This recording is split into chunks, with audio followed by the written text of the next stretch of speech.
दुनिया में सबसे ज़्यादा कॉमेडी जो है वो स्पिरिचुअलिटी में ही हो रही है और स्पिरिचुअलिटी के नाम पे ही हो रही है। तो इस विषय को मैं बताऊंगा आप लोगों को कैसे हो रहा है। कुछ लोग परिवार से बिखरे हुए अलग हैं, थोड़ा सा हम साथ साथ की तरह हो जाएं। हम आपके हैं कौन ना रहे, कोई इस कोने में है, कोई इस कोने में है। केले भी होते हैं ना, गुच्छे में अच्छे लगते हैं, टूटे फूटे अच्छे नहीं लगते। सो प्लीज आप लोग थोड़ा सा हो जाएं इकट्ठा। मैं आप लोगों को ऐसी चीज बता सकता हूं, विद इन 1 सेकेंड आप एनलाइटन हो सकते हो। आई हैव द की, लेकिन हिलना डुलना तो पड़ेगा भाई थोड़ा सा। ये बहुत बड़ी कॉमेडी होती है अध्यात्म के अंदर। बिल्कुल जैसा मैं आप लोगों को बता रहा था कि थोड़ा सा आप लोग आगे आए, लेकिन जो हमारे अंदर का एक पृथ्वी तत्व है, जो जड़ता है, वो बिल्कुल नहीं हिलेगी। यही सबसे बड़ी कॉमेडी है। और हम लोग सुनते हैं अपने हिसाब से, लेकिन करते भी अपने हिसाब से। जैसे भैया ने भगवत गीता बताई, मैं अक्सर बोलता हूं कि अगर श्री कृष्ण जी को मेडिकल साइंस का थोड़ा सा भी ज्ञान होता तो भगवत गीता क्या हो सकती थी।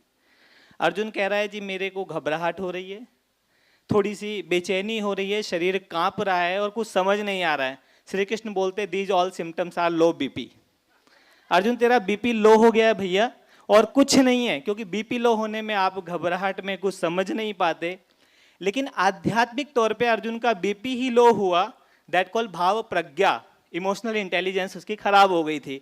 और सबसे बड़े जो कॉमेडियन हुए हैं स्पिरिचुअलिटी में, आई होप कितने लोगों को पता है कि पहले स्पिरिचुअल कॉमेडियन कौन थे? हाथ खड़ा करके बताएं। Charlie Chaplin? नहीं, वो स्पिरिचुअल कॉमेडियन नहीं थे। पहले स्पिरिचुअल कॉमेडियन थे laughing Buddha. He was perfect spiritual comedian. Am I right? तो जोर से ताली बजाओ भाई, अभी तो जीएसटी भी नहीं लगी है। और जोर से बजाएं, थोड़ा सा और जोर से, थोड़ी तेज और। Very good. पीछे वाले ने कम से कम ताली तो बजाई, थोड़ी सी तो कॉमेडी हो गई। बहुत मुश्किल होता है अपने अहंकार को छोड़ करके किसी और के लिए तालियां बजाना। जब आप स्टेज पे होते हैं तो क्या चाहते हैं? ताली। ताली चाहते हैं ना, तो समझ लो आप भी स्टेज पे बजाओ जरा एक बार। और सभी लोग मुस्कुराते हुए नजर आए, वरना मैं एफआईआर कर दूंगा। दिल्ली से आया हूं यहां पर। हाँ, सभी लोग मुस्कुराएं। ध्यानी लोगों से मैं हमेशा एक रिक्वेस्ट करता हूं कि मुस्कुराया कीजिए, डराया ना कीजिए। कई बार ध्यानी ऐसा मुंह बना लेते हैं, अब समझ ही नहीं आ रहा है ध्यान करके आ रहे हैं रक्तदान करके आ रहे हैं। आपने भी देखे होंगे, ऑब्जर्व करना, कॉमेडी आपको कहीं भी मिल सकती है। मतलब कॉमेडी ढूंढने की जरूरत नहीं है। एक किसी व्यक्ति ने भगवत गीता ली और अपने बेटे को दे दिया। अपने ईगो को सेटिस्फाई करने के लिए हम किसी को भी ज्ञान दे देते हैं। वो भी अपने बेटे को, ये पकड़ भगवत गीता, पढ़ और थोड़ा समझ। बच्चा समझ गया, अगले दिन माउजर लगा दी पापा को। अरे बोला बेटा ये क्या कर रहा है, मैं मर जाऊंगा। बोला चुप करो, आत्मा ना कभी मरती है ना कभी पैदा होती है। कह रहा हो भाई मैं तेरा बाप हूं। कह रहा मूर्खता की बात मत करो, इस संसार में ना कोई किसी का बाप है ना कोई किसी की माँ है। वो कह रहा भाई मेरी जान चली जाएगी। बोला इस धर्म युद्ध में तुम्हें स्वर्ग प्राप्त होगा और मुझे तुम्हारी प्रॉपर्टी प्राप्त होगी। सो उसके पिता ने कहा कि भैया ज्ञान ना बड़े ध्यान से देना, इसीलिए पत्री जी कहते हैं ध्यान किया करो। तो एक बार ध्यान के लिए जोरदार तालियां बजाएं। अभी 4-5 दिन पहले किसी व्यक्ति ने मुझे एक प्रोग्राम में इनवाइट किया। ऑनेस्टी का, ईमानदारी का प्रोग्राम था। बड़ी ईमानदारी से मैंने 56 मिनट प्रोग्राम किया। तो उस व्यक्ति ने मुझसे कहा कि सर कुछ पूछ लीजिए। मैंने कहा पूछूंगा तो बवाल हो जाएगा, क्योंकि मैं विपक्ष का कवि हूं, सवाल करता हूं, बेतुकी बातों पे बवाल करता हूं। अगर पूछ लिया तो बवाल हो जाएगा। उसने कहा नहीं पूछ लो। मैंने कहा फिर बताइए, शब्दों के शोर में जो मौन है वो कौन है? शब्दों के शोर में जो मौन है वो कौन है? ज्ञान, गुरु, गीता, गंगा में भी जो गौण है वो कौन है? कौन है जो है प्रकाश का भी प्रकाशक? कौन है जो आत्मा के भीतर परमात्मा का है उपासक? हृदय की वीणा पर संगीत बजकर, हृदय की वीणा पर संगीत बनकर निरंतर बजता कौन है? शब्दों के शोर में भी जो मौन है वो कौन है? सो अभी ऐसे अगर मैं कविताएं सुनाऊं तो कॉमेडी कहां से होगी? अब कॉमेडी अगर करनी हो तो किसी भी बात को दूसरे पक्ष से देख लो, आपको हंसी छूट जाएगी। कोई भी चीज देख लो आप। और मेरा हमेशा से मानना है sense create tense and nonsense create laugh. तो लाइफ में नॉनसेंस का बैलेंस बनाकर रखे। तो एक बार नॉनसेंस बुद्धा, लाफिंग बुद्धा वाला पोज बनाए। वैसे कई बार लोग आज भाग दौड़ की बड़ी दुनिया में नहीं पोज बनाए रखें, कान से सुनना है, हाथ ऊपर कर सकते हैं, सुनने का काम कानों का है, वो अपने आप में तैयार है। इस भागदौड़ी दुनिया में मनुष्य पीछे रह जाता है, पेट उसका आगे निकल जाता है। ये लाफिंग बुद्धा का भी निकला था, मतलब वो पीछे रह गए, पेट आगे था। वो जो बड़ा वाला पेट है ना, उसमें बड़ी सुख बहुत है। उसके लिए हम लोग कितना तप करते, पिज्जा बर्गर जाने क्या क्या डाल के उसको आगे निकालते हैं, लेकिन खुशी से भी पेट आगे निकलता है। तो सभी लोग हाथ ऐसे कीजिए, ऐसे कर लीजिए और एक बार हा हा करके ऊपर हंसना है और एकदम से मेडिटेट हो जाना है, लाइक ऐसे हा हा, और ध्यान में चले जाएं 1 मिनट में। हा हा एंड मेडिटेट, हा हा एंड मेडिटेट, हा हा एंड मेडिटेट। ऐसे ही ड्रामेबाज बनो। हमारे भगवान श्री कृष्ण परफेक्ट ड्रामेबाज थे। मैंने क्वांटम लाइफ यूनिवर्सिटी में एक प्रोग्राम दिया था, कलयुग के श्री कृष्ण। तो कृष्ण जी से हम सबको क्या ज्ञान लेना चाहिए? जितने भी लोग विवाहित हैं उन सब की प्रॉब्लम है उनकी पत्नी। जो पति पे तनी रहे उसको कहते हैं पत्नी। तो श्री कृष्ण जी कितने बड़े मास्टर थे, कितनी सारी फीमेल्स को हैंडल कर लेते थे। सो हम सबको उनसे कम्युनिकेट करना चाहिए, नहीं करना चाहिए? जोरदार तालियां बजाइए, सही बात है। तो और मेरे पास, मैं बीइंग ए लाइफ कोच, मेरे पास लोग आते हैं तो मैं कहता हूं भाई पति होने की क्या समझ है तुम्हारे को? इंजीनियर बनने के लिए पढ़ाई करते हो, डॉक्टर बनने के लिए पढ़ाई करते हो, एक दिन किसी घोड़े पर गधे बनकर बैठ गए और अगले दिन डिग्री मिल गई पति। अब समझ ही नहीं आ रहा क्या करें। बिना पढ़ाई के अगर एग्जाम में जाओगे तो क्या होगा? इसीलिए मैंने बड़े ध्यान से एक पुस्तक लिखी है, अभी थोड़ा सा रह गया उसमें, make your self gentle husband and make your self wise wife. क्यों? क्योंकि हम सब जो ध्यान करते हैं, हमारा दायित्व है ध्यान रखना। रख के बताओ किसी का। जैसे मैं रख रहा हूं, कौन कहां किस कोने में छुपा सो रहा है, हिला हिला के जगाएंगे। जैसे ज्ञान और वैराग्य को नारद जी शास्त्र सुना सुना के जगा रहे थे ना भागवतम में, ऐसे हिला हिला के, ताली बजवा बजवा के जगाऊंगा। क्योंकि एक स्पीकर ट्रेनर और इंटरटेनर दोनों होता है। Trainer should be entertainer. Am I right? सही बात पे ताली बजा दिया करो ताकि मुझे पता चले, और जो सही नहीं लगे उसमें जोर से बजाओ ताकि पता चले ये वाली सही नहीं थी। और इसके 2 लाभ होंगे। पहला लाभ ये होगा कि बोलने वाले का अपना सार्थक हो जाएगा और सुनने वाले का भी पता चलेगा कि आप लोग सुन रहे हो। सभी लोग सुन रहे हो? जरा हाथ हिला के बता दे मुझे। Very good. और हाँ, सो मैं आप लोगों को इस कॉमेडी में जो मेरा एफर्ट है उसकी एक छोटी सी कहानी बता देता हूँ, क्योंकि मेरा ऐसा मानना है, ऐसा जानना है और ऐसा अनुभव है कि knowledge can only inform you and story can transform you. और अंग्रेजी मेरी बहुत अच्छी नहीं है, मेरे दोस्तों की भी अच्छी नहीं है, लेकिन मैं फिर भी ट्राई करता हूँ। एक बार मेरे एक मित्र ने बोल दिया, Vishal sir you should toilet everywhere. सब लोग हंसने लगे। मैं भाई गूंगे की भाषा उसकी माँ समझती है, ही वांट टू से टॉलरेट एवरीवेयर। तो शब्दों से अर्थ के अनर्थ बदल जाते हैं, इसलिए अपने शब्दों पे बहुत ध्यान रखें। और उस ध्यान को रखने के लिए ध्यान करना पड़ेगा। जब करोगे, अचीव करोगे, तभी तो रखोगे। आज सबकी शिकायत है हमारी बातों पे कोई ध्यान नहीं देता। अब अगले ने नहीं किया तो कहां से देगा भैया? तुमने किया था, तुम ही दे लो थोड़ा सा। उसने मेरा ध्यान नहीं रखा, अब उसके पास नहीं था तो रखता कहां से? आप ध्यान करके उसको दे दो, रख, वो कहीं देगा अपने हिसाब से।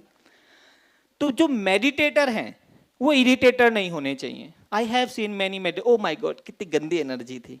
वो मेडिटेटर नहीं था, वो इरिटेटर था। कभी आज तक बल्ब ने बोला ओ माय गॉड कितना अंधेरा है यहाँ पर?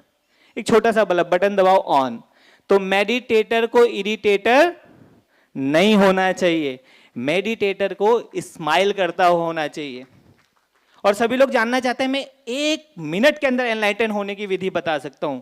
जो चीज पत्री जी ने, श्री कृष्ण जी ने और बुद्धा को 6 साल 2 घंटे 40 मिनट समथिंग लगा था।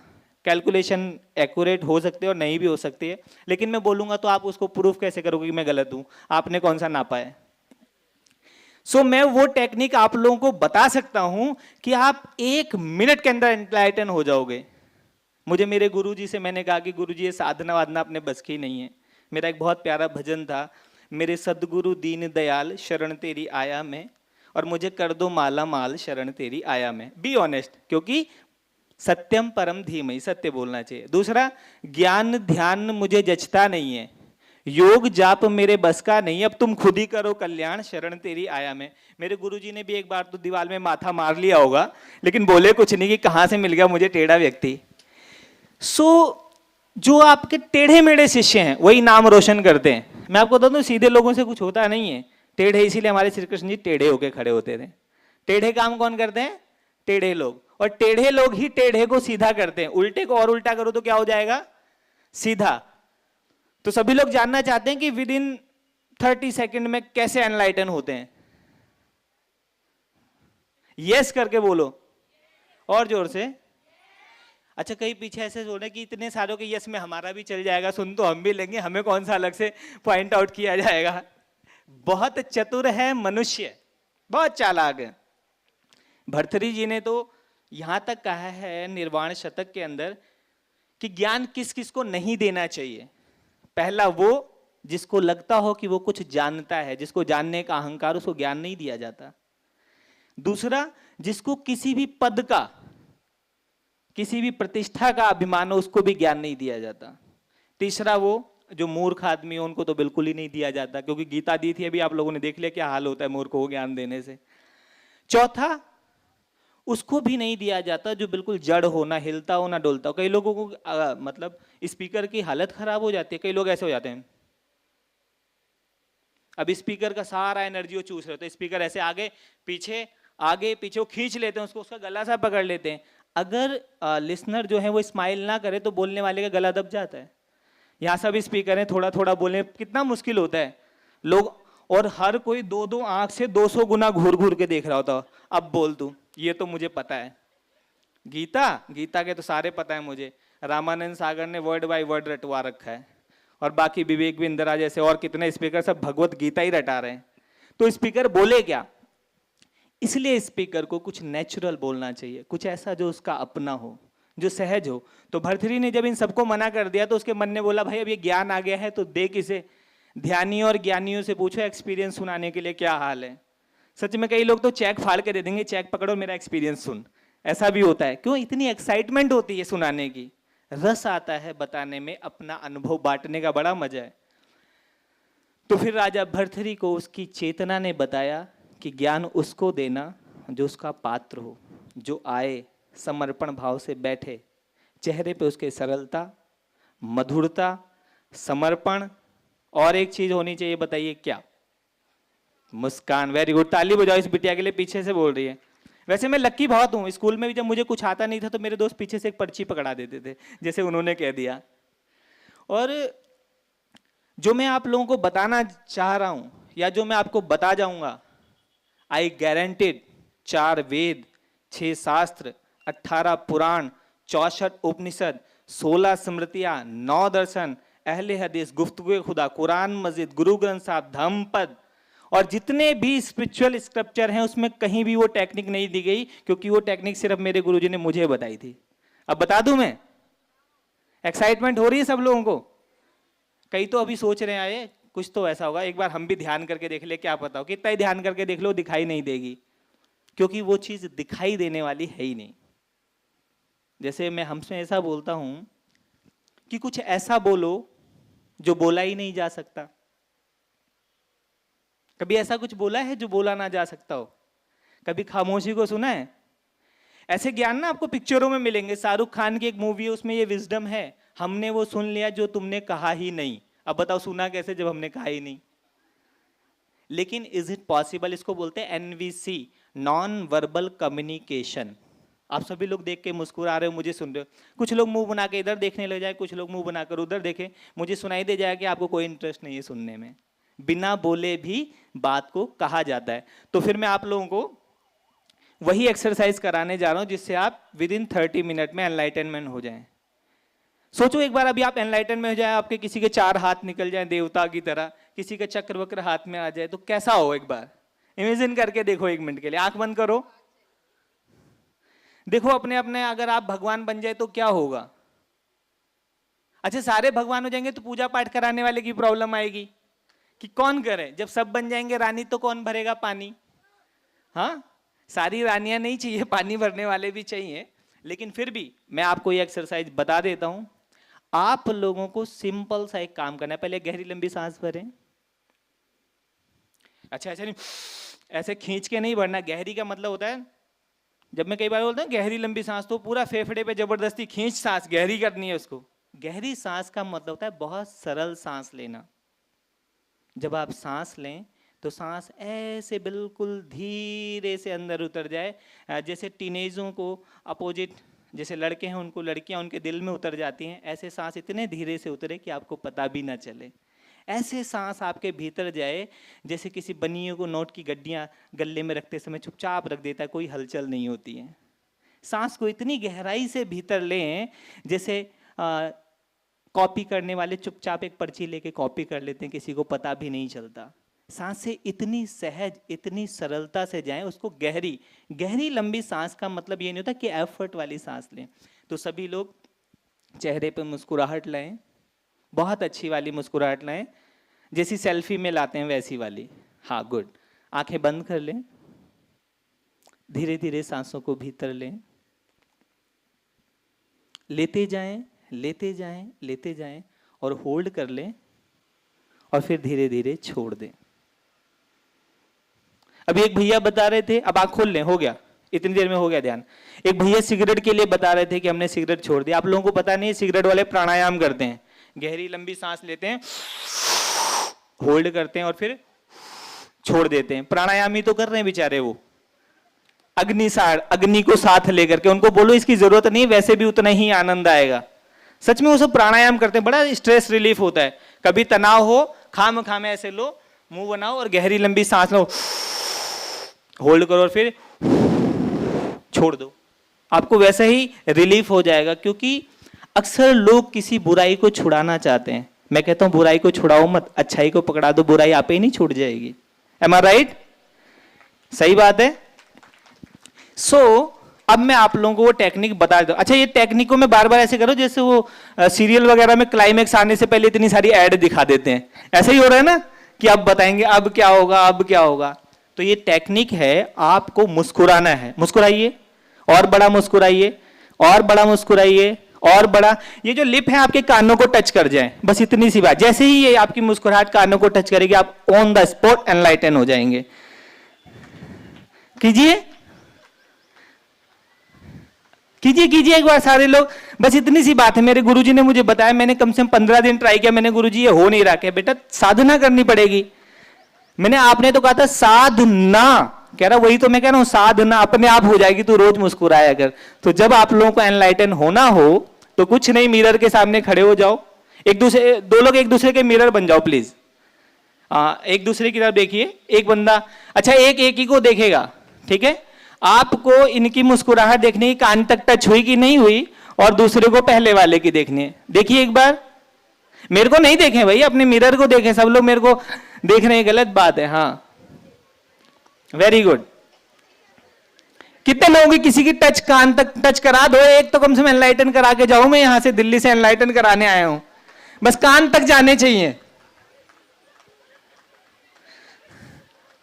हाँ, एक बच्चे ने कोशिश करी लेकिन थोड़ा सा रहेगा, बेटा बस थोड़ी सी और मेहनत करो, कुछ ही दिन में एनलाइटन हो जाओगे तुम।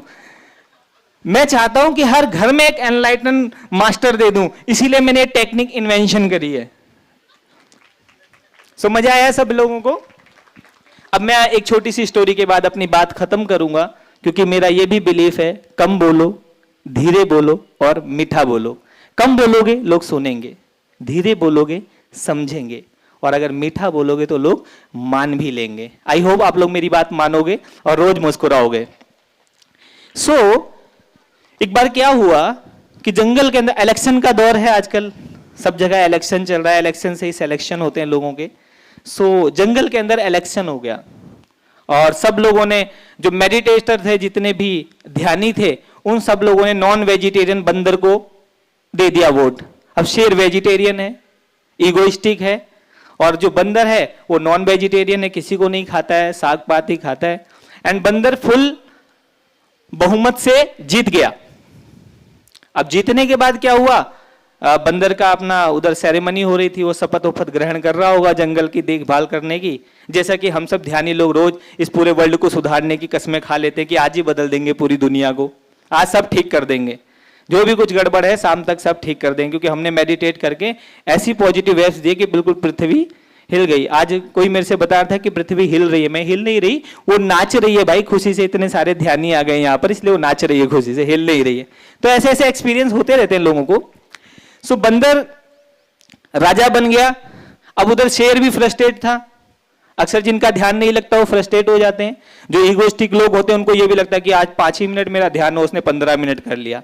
तो ईगो हमेशा कैलकुलेशन करता है, कंपेयर करता है।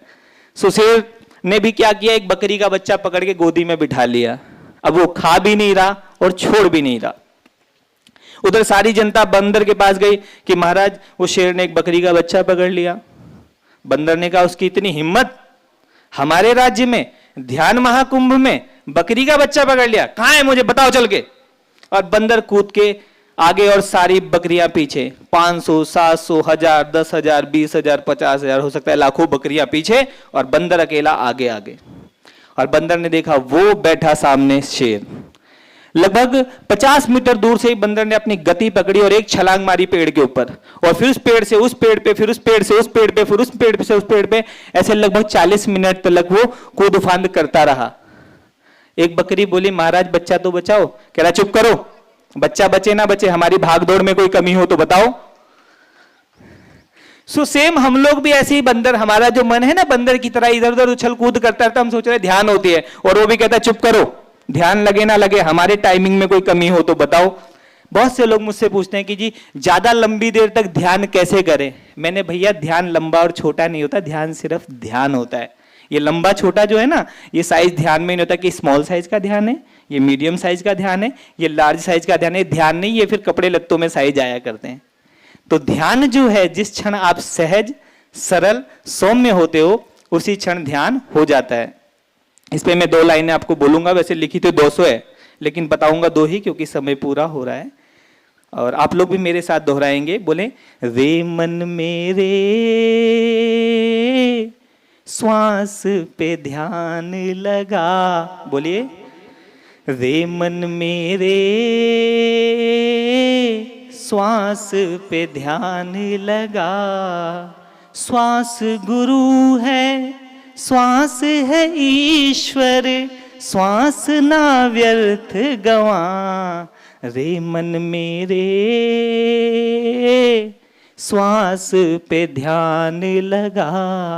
और अगर आप लोग जोर से ताली बजा दे तो अगली बार मैं गाना भी गा के सीख के आऊंगा। सॉरी, वैसे मैं गाना अच्छा नहीं गाता हूं लेकिन लिखता बहुत सुंदर हूं। अभी मैंने परसों ही किसी पेज पे लिखा था कि ढूंढ रहा हूं उन होठों को जो मेरे शब्दों को आवाज दे दे। ढूंढ रहा हूं उन होठों को जो मेरे शब्दों को आवाज दे दे। ढूंढ रहा हूं उन लोगों को जो मेरे कल के लिए अपना आज दे दे। ढूंढ रहा हूं उन लोगों को जो सुनहरे कल के लिए, मेरे सुनहरे कल के लिए अपना आज दे दे। और ढूंढ रहा हूं मैं उन्हें जो मेरे साथ ध्यान में बैठे, बिना बोले ही मेरी रूह को आवाज दे दे। ढूंढ रहा हूं मैं उन्हें जो मेरे शब्दों को आवाज दे दे। सो धन्यवाद। एक बार जोर से तालियां बजाएं सभी लोग और एक बार अपनी मुस्कुराहट को कान तक लगा लें। आई होप आप लोग एनलाइटन हो गए होंगे, लेकिन मेरी भागदौड़ में कोई कमी हो तो बताएं।